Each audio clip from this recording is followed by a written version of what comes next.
What's the biggest 180 you've seen a person's life take? 1. I once knew a guy who was super shy and never went out. But then he started doing stand-up comedy, and now he's performing all over the place. It's wild how much he changed. 2. My high school gym teacher went from being a health nut and bodybuilder to a professional pastry chef.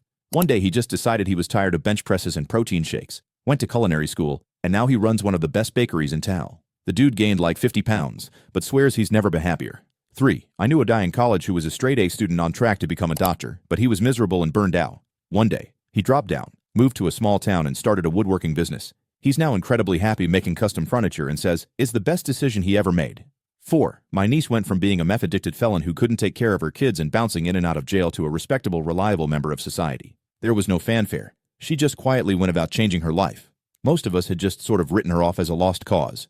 My sister, her mother had actually assumed legal custody of her kids, and she just changed. She did what she needed to do to get her life back on track. It took a while, but it's one of the most amazing and remarkable turnarounds I have ever seen. 5. He was a law-abiding, productive member of society, with a great career, home and family. Then one day he decided to go to the casino for fun.